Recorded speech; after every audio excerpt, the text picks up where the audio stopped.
Welcome, one and all, to the Ferret and Raccoon podcast, episode 190. I am your one and only host for this podcast, the Angry Raccoon, bringing you the last podcast of April 2022. And boy, have the last 2 weeks been fairly rough for the most part in the grand scheme of things. A lot of unfortunate news and developments in the world as this world just gets even crazier. I'm not really going to talk about a lot of those things, mainly because it would be a lot to talk about, and yeah, it's honestly just getting a bit depressing. It's really unfortunate, the situation we find ourselves in, and I kind of do hope that future generations or future people listening to this episode hopefully have no idea as to what I'm talking about or referencing, particularly during the months of, I guess, February and April in 2022. But yeah, other than that, I would say I'm back to work now, which has been rough as well. Not necessarily that my job is hard, but just it's getting back to the normality of things and really struggling to actually get things done after work, mainly the podcast, which I unfortunately didn't really have enough time to properly script, but I did actually type some stuff for it, so hopefully this episode turns out great. But in terms of things that I've been doing and things that are happening over the world, I guess I'd be remiss if I did not mention the fact that the war in Ukraine is still going on, which, if you can't already tell by the tone of my voice, I'm just really not happy about it, much like millions of others are not. And it's crazy to think that this war has been going on for over 8 weeks now. It's so unfortunate and distressing for the world as well as both sides in this battle, I guess you will. I mean, Ukraine needs a lot more support, which I do believe they are getting really soon, and I do hope that that actually helps them for the long run. While Russia, as a country and a government, they just continue to descend further into chaos and darkness. You know, they're in a really bad position as well because regardless of what happens, I mean, we all know they're going to lose this battle, but regardless of how they lose, it's not going to end well for that country. And it's really unfortunate that, once again, it's these old men who are just dragging the people and dragging their country into just disarray for the most part. I mean, I really do hope this war comes to an end really soon for everyone's sake. And my thoughts go out to all who have been affected by this situation because it just gets worse and worse to some extent. There are positives in this situation, but it's really hard to look at these positives when the future is as bleak as it looks. But yeah, this is not necessarily going to be a super depressing podcast, although I do have some unfortunate things to talk about. But yeah, it's worth mentioning because, you know, it's important. It affects everyone in the world, which I think is probably the worst part about it. But let's talk about something a little bit more positive just for a moment, and that's something, or more accurately, a film I watched over the last fortnight, and that was The Bad Guys, which was DreamWorks' newest animated feature, and yeah, it was pretty good. I actually really liked it. The weird thing about the film is it only just got released in America as of April 22nd. Yeah, England and almost the rest of the world, except for Russia, had the film from April 1st, which explained why the film wasn't getting as much attention or, I guess, box office gross as other films, but hopefully more people will go see it. And I do recommend seeing this film if you haven't already. It's a film that deserves your attention and deserves your support. I would love to see this film, the directors and the studio, get a lot of praise from what they've done, because they've done an amazing job on this film, and hopefully go on to do other films for the most part. It's a really good film. The only shortcoming it has is that they kind of played it safe with the story. It's nothing special, and there's a lot of tropes, and to some extent it comes across as a little bit predictable in some areas, but don't let that discourage you from the fact that this is a fantastically animated and well executed film. Every other element, from the voice acting to the animation and just other things I don't want to spoil, are fantastic. It's definitely a must-watch in my opinion. So please go and support that film.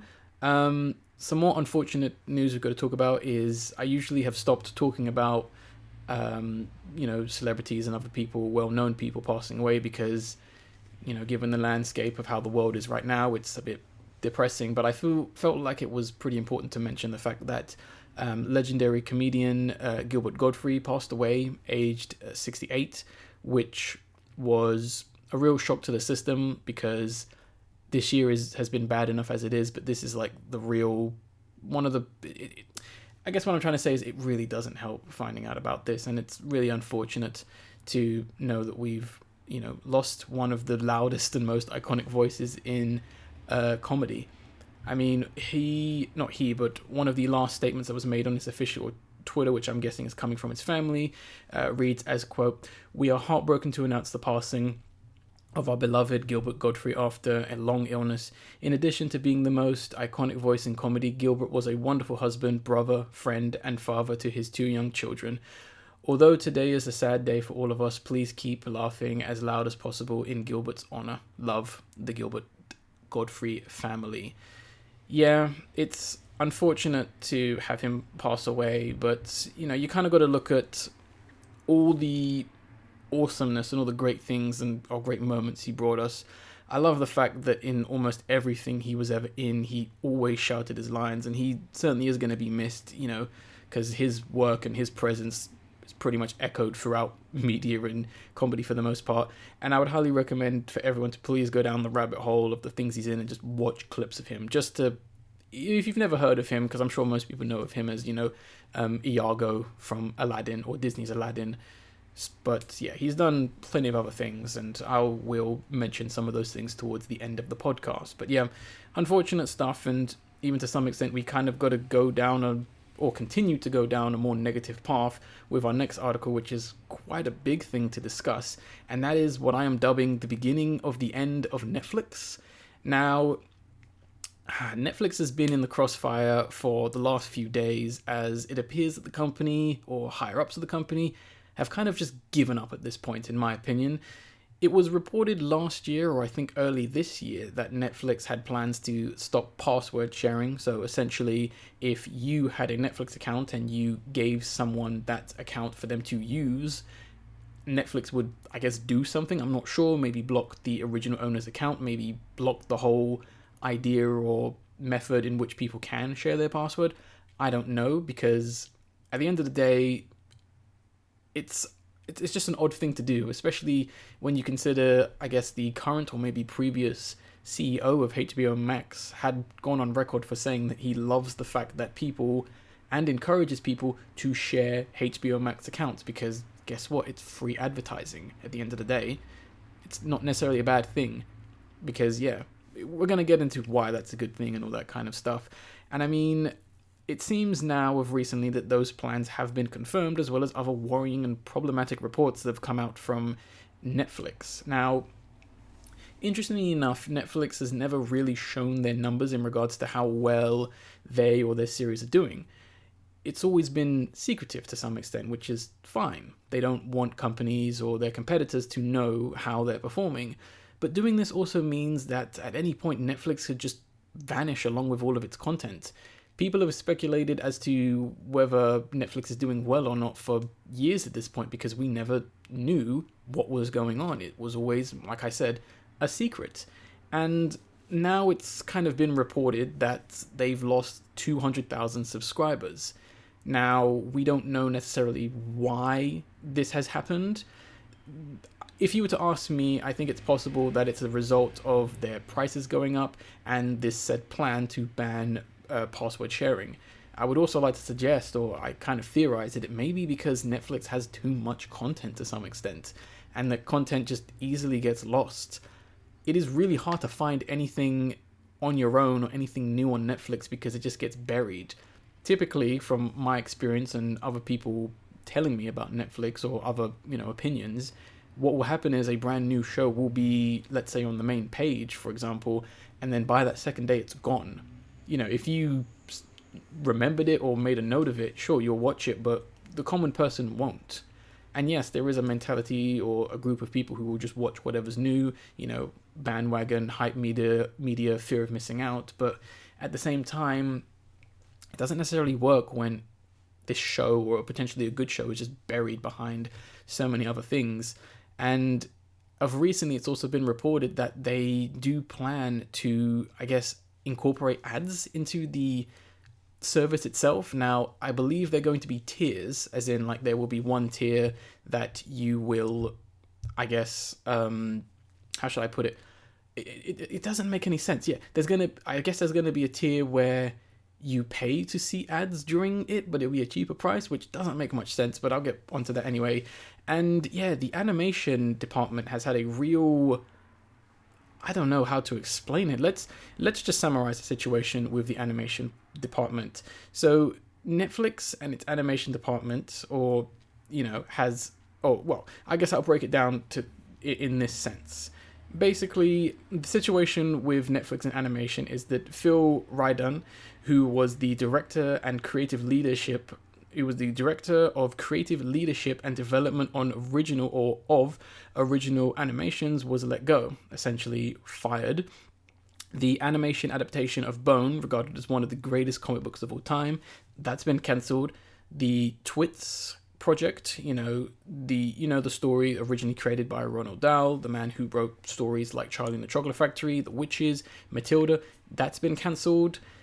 Toil and Trouble, a new animated series by Lauren Faust, who is an industry standard in her own right, who essentially spearheaded the previous My Little Pony generation, which is obviously a massive thing because it got so many other people into the My Little Pony franchise, and it was like a real, I don't know what you would call it, like a real event in time. The popularity of that series and everything regarding the My Little Pony Friendship is Magic series, you can thank her for that success.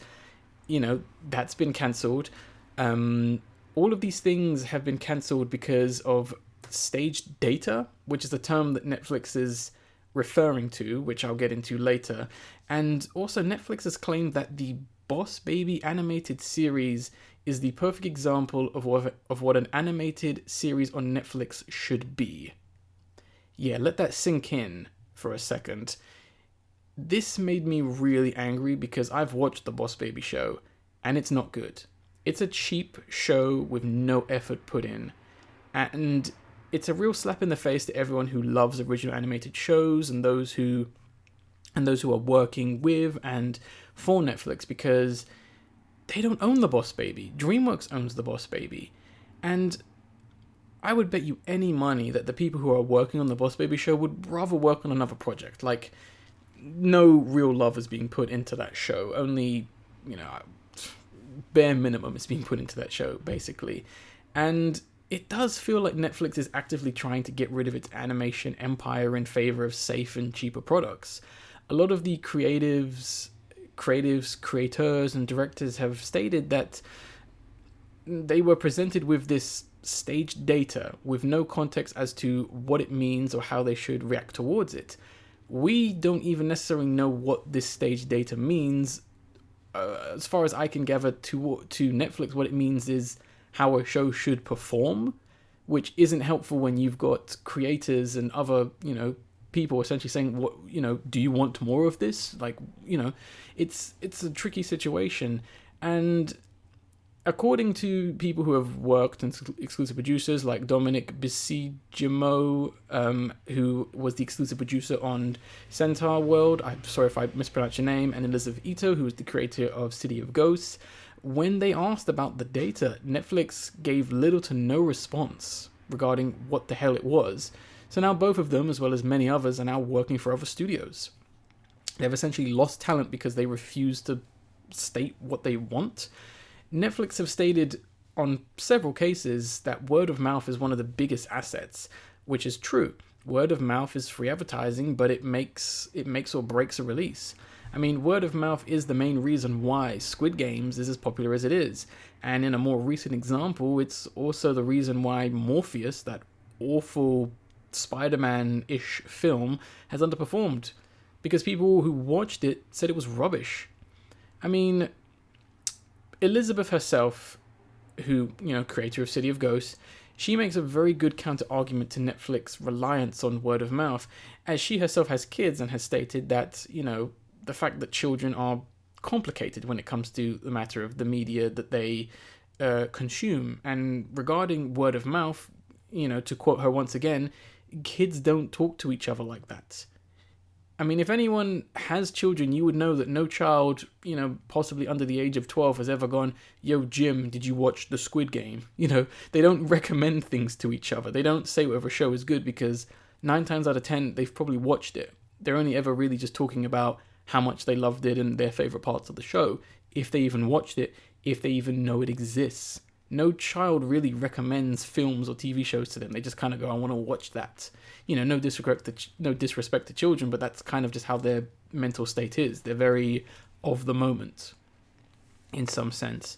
But it is very bizarre, this whole situation that's been happening right now, because you can look at certain things like the whole point of the streaming service, of a streaming service more actually, and why the subscription has a price is, to not see ads. I mean, I believe that they're going to implement these like tier systems, but why would anyone choose a tier that possibly forces you to pay for ads? Sure, it can be a free subscription where you have to watch ads, but who wants that when the service has always been a fixed price? Well, it had a price rise, a fixed price without ads. People don't like ads. No one wants that.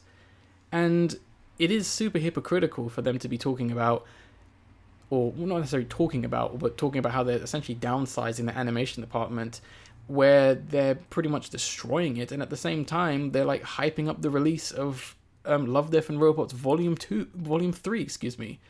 It's odd. It's really just strange. And I am going to talk about animation a little bit more because I think it is technically one of the bigger pictures and one of the glaring issues that Netflix is not really understanding. They seem to think that animation is the problem and the cause of a lack of subscribers of recently. It's not. There's plenty of reasons why Netflix is not doing as well as it is. It's not animation. And I mean, we have some bigger questions now. Like, what is going to happen with all these other animated series that are licensed and distributed by them? I mean, Netflix has the only license for JoJo's Bizarre Adventure Part 6. I mean, are David Studio, the people who animated that series, are they going to pull out of the deal? Are other animated series that have licensed themselves to Netflix, are they going to end ties with Netflix and just resume to show these animated series on Japanese TV? Who knows what's going to happen there? And I mean, what about the animated series that are continuing or have season 2s coming up? I mean, it's strange because will they be cancelled because Netflix thinks that they're the problem in some sense? And a more glaring issue is the fact that Netflix and other companies lie about series getting another seasons. What they do is they order a mass amount of episodes that are all created roughly at the same time and finished pretty much at the same time, give or take. I'm sure the later few episodes that eventually become, season 2, 3 or whatever, I'm sure they're not fully finished and they might just need like cleanup or whatever. Netflix then splits those episodes into seasons and release them whenever they see fit. Because by doing this, they only have to pay the studio the one time, while Netflix will continuously profit off of the hype of a new season. You can see that evidently with plenty of shows, especially animated series, and why a lot of the animated series that do get a second season are so short. Keep in mind, going back to Love, Death and Robots, the first season had about 17 episodes, I believe. It definitely had it in its teens, and season 2 and 3 have like 7 episodes. Clearly, season 2 and 3 were one season, or at least the tail end of season 1. It's a shady practice which I don't like, and other studios do this. Plenty of other studios do this. It's why series just appear out of nowhere with a new season. It's awful. And then you have to consider all these series that Netflix have no technical control over. The shows that the studios own. Will and can they end the agreement with Netflix if they choose to? If so, will they find someone else like Amazon Prime, HBO Max, or Disney Plus to stream the series? Will they stream it on YouTube, for example, because, they can monetize the videos and, keep a good percentage of the profit that show would make? It's an interesting situation because, there's the new Sonic the Hedgehog series, the Cuphead show, Arcane, which was the League of Legends animated series, which a lot of people really loved. Netflix doesn't own any of them. What's going to happen to these projects? Are we going to get to the situation where we get to the really awful thing of animated series is becoming lost media? Because they're cancelling all these shows and most of them are trapped on Netflix. They haven't been released on home media, and the creators may not get or have the rights back to their work. Unfortunately, the way things are going, I have to say this. If there is a series, especially an animated series, that you really like and it's on Netflix and it's not on Blu-ray, download it now. Even if you have to get a subscription to Netflix and capture what you want, do it. Because I don't think Netflix will be around much longer, or at the very least, I don't think original and creative animated series will exist on the platform anymore. I mean, it does go back to the fact that, talking about the Cuphead show, if Netflix goes down or they cancel the Cuphead show, we're never going to see the rest of those episodes for now. Or, on the flip side, we may never see those original first season because Netflix is being a little bitch, basically, and going, oh no, we can't let anyone have it. It's the same thing they've done with Tuca and Birdie. Tuca and Bertie got cancelled by Netflix because of reasons, who knows why, and Adult Swim acquired the rights to the show, continued it for a second season, and I believe they're going to give it a third season, but Netflix will not give Adult Swim the rights to season 1, despite Netflix clearly not liking the show. It's a crafty and unfortunate thing that a lot of studios do, and it's the main reason why so many great animators don't ever get into the industry and succeed on YouTube, because of this bullshit at the end of the day. And speaking of the end of the day, if they're going to stop people from password sharing, which is a contradiction to their previous statements that word of mouth is a good thing, if they're going to implement ads when their competitors offer ad-free services and turn their backs on the animation industry despite having an arguably strong catalogue of original animated projects to which they themselves were seen as an alternative option that gave creators the freedom to create a vision that would have otherwise never seen the light of day. When you really think about it, some of the animated series on Netflix, people like Cartoon Network, Nickelodeon, maybe not so much Adult Swim, Disney in particular, they would never greenlight that. BoJack Horseman, Disney would throw that away. They would most likely tell the creators to get the hell out in some regards, and so many other things. They would probably scoff at these ideas, but Netflix was seen as this kind of beacon in which you could actually create that show you really wanted to. It gave a lot of new and established creators the shows they could make. I mean, the creator of Adventure Time, he went on to make The Midnight Society. I would imagine he may have pitched that to Cartoon Network and they probably said, no, what the hell was this? He was able to make it possibly with the help of Netflix, and that's a show that might get lost forever because it's not on Blu-ray. And I mean, the reason, and at the same time, what reason does anyone have to keep their subscription at this point? Why would I, someone who doesn't have Netflix or anyone else, want to subscribe to them now? They've got literally nothing to offer me, and you've just cancelled a ton of things that I was looking forward to, in some sense. It's just so bizarre. This doesn't look like, it doesn't look like it's going to end well for Netflix at the end of the day, which is incredibly unfortunate. But yeah, I mean, at the end of the day, they have themselves to blame for the most part. Let's move on to some other things. That was the main bulk of this podcast. We've got a couple of other cool things to talk about. For example, the lost Super Mario Bros. Anime film has been restored in 4K, which is awesome. This comes thanks to the Grouper Productions team, or a company, whatever they want to call themselves. The Super Mario Bros. Movie, The Great Mission to Rescue Princess Peach, originally released in 1986, has been restored in 4K. This is fantastic news, and the best part about it all is you can watch this for free. I will provide more information about this film as well as links to the film itself in the description and the download link, so please go and check that out, especially because I really want people to go and download this before Netflix decide, not Netflix, sorry, I've still got Netflix on the brain, I'm that furious at them, before Nintendo takes it down, because unfortunately Nintendo and Netflix have the same mentality when it comes to media they kind of own.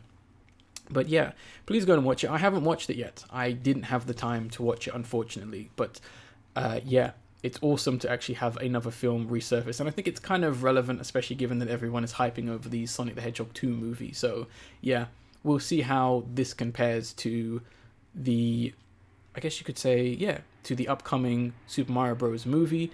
And also, I guess I'll mention the fact, in case anyone never knew, there is an actual animated Sonic movie that came out in, I believe, the 80s or the 90s. I think it's the Sonic OVA. Go look that up, because that was like the technical first Sonic movie. So yeah, go and compare all these different versions of like Sonic and Mario films and just, yeah, have a field day, I guess. And the last thing I want to talk about, this is the only film trailer we have because, to be honest, there was nothing I was interested in, is going to be for Thor Love and Thunder. This is the 4th Thor film in the series, and yeah, I kind of like the look of it. It looks alright, to be honest. The direction they went with the 3rd film, Ragnarok, I think was a step in the right direction, as they were able to make an arguably boring character fresh and new. I don't think anyone really liked the first 2 Thor films. They were honestly boring, in my opinion. And I watched the second one in cinema, and that was the most generic thing ever, to be honest. But it seems like they're going to close a chapter with this character, while possibly opening another for the female Thor that they tease at the end of the trailer, which, yeah, it should be interesting to see her take center stage if they do choose to go down that route. I mean, her performance might be awful and people might not be ready for that, so we'll see. I'm sure Disney/Marvel will force it down the fans' throat anyway. I like the fact that it has a more of a self-discovery approach, as well as a more like galaxy globe-trotting angle. I think that's really unique, and I think it's a little bit more interesting compared to some of the other more, I guess, open-ended or open-exploring films that Marvel have done, because they usually typically stay in one location. So the idea that they may possibly be going to different galaxies, and also the fact that they meet up with the Guardians of the Galaxy, which is awesome, is nice. The fact that they're, keeping up with the sort of like cosmic setting that Thor has kind of found himself in, which I still think is pretty cool for the most part. I do feel like the film might try and pull at your heartstrings a little, as there seems to be a like nostalgic undertone, which, okay, I get it. It might be sad that we will never see this character as Thor again, but I don't have any attachment to Thor's cast or any of the characters, so that could weaken the film if they're going to go down that route. I don't think it's something they should really try and do, because, like I previously said, Thor isn't exactly the most loved character, nor does he have the best films. I can understand if, it was any of the Spider-Men, I guess you could say, leaving the project. I can understand people being upset about that, because people really love Spider-Man. But, yeah, I mean, it looks fine. To be honest, I probably won't watch it, because I am just done with Marvel films. I'm just not interested. I haven't even watched like the 4th Avengers film. That's how disinterested I am. I don't know what happens in that film, and I just generally don't care. But this film does look enjoyable, and hopefully it is fun and great for all the people who want to see it. But yeah, that's pretty much going to be this episode. Sorry it was so short and I guess so brief, but yeah, I don't like adding filler to these podcasts. And the videos of the episode this time are going to be multiple links in honor of the late Gilbert Gottfried. I have gathered a few collections and a few scenes and just media based on Gilbert Gottfried, just to let people like kind of see him in action or see him in his prime to some extent. I won't say what clips I've left there. I will let that be a surprise. They're not too long. I mean, they might take you about 30 minutes to watch all of them, but I would highly recommend watching these clips if you just want to go down memory lane or just get a good grasp of like the kind of man that Gilbert Gottfried was. I mean, he was an iconic legend, but yeah, that's going to pretty much wrap up this podcast. Yeah, it was a brief one. And yeah, it's just been a bit all over the place for the most part in terms of making this podcast and life itself. I mean, for example, I didn't even go to Record Store Day this year. The reason why, I had a look at some of the prices listed on websites, and they were super expensive. I wasn't really willing to part way with that much money, and as you know from the previous podcast, I didn't even want that many vinyls. I wanted, must-haves. I think it was like 5 or 6, and even then I downscaled that to about 3 because, I want to save money, but it was a bit ridiculous. I mean, the Coolio album, It Takes a Thief, that was retailing at about, well over £40 for a vinyl. Like, vinyls can be expensive. On average, they are about £15 to £20, but that's a bit much. The album's only an hour long, and I was not having that. If I magically acquire the money, yeah, maybe I'll buy them online, but yeah, no, it was not worth it. But hopefully for those of you who did go up to Record Store Day, hopefully you guys got what you wanted and had a fun time. But yeah, I had other priorities and I didn't want to go broke as of yet. But yeah, that's pretty much going to wrap up this podcast. I guess I'll end this podcast like I always do by saying I was the Angry Raccoon, and I will see you on the next podcast.